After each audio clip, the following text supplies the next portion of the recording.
వరంగల్ జిల్లా ప్రధాన వార్తలను పరిశీలించినట్లయితే ఉత్తర తెలంగాణకు పెద్ద దిక్కుగా ఉండే వరంగల్ ఎంజిఎం ఆసుపత్రిలో పెను ప్రమాదం తప్పింది. సర్జికల్ వార్డు దగ్గర పెచ్చులు పడడంతో అటువైపు తిరిగే వాళ్ళంతా కూడా రోగులు ఇటు సిబ్బంది అంతా కూడా భయాందోళనకు గురవుతున్న సందర్భం కనిపిస్తూ ఉంది.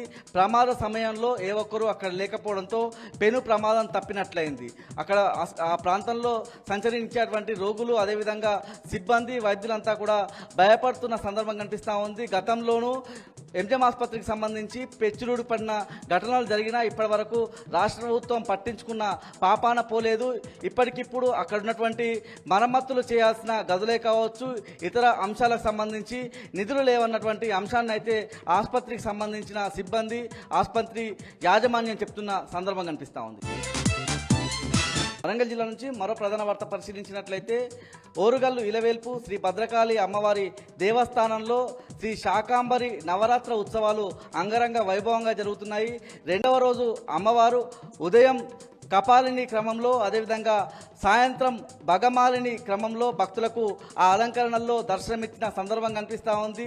ఇవాళ శుక్రవారం కావడంతో అమ్మవారి ఆలయానికి పెద్ద సంఖ్యలో భక్తులు తరలివచ్చి దర్శించుకొని వెళ్తున్నారు.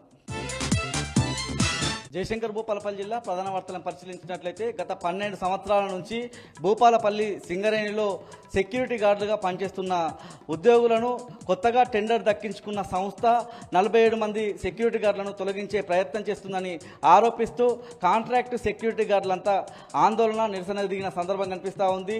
భూ నిర్వాసితులనే ప్రధానంగా సెక్యూరిటీ గార్డులుగా కొనసాగించాలన్నటువంటి డిమాండ్ వినిపిస్తూ ఉంది. దాంతోపాటు ఏ కంపెనీ టెండర్ దక్కించుకున్నా తమను కొనసాగించాలని, అలా కాదని అన్యాయం చేయాలని ప్రయత్నిస్తే ఉద్యమాన్ని ఉధృతం చేస్తామని కాంట్రాక్ట్కి సంబంధించిన సెక్యూరిటీ గార్డులు అదేవిధంగా కార్మిక సంఘాల నాయకులు హెచ్చరిస్తున్నారు.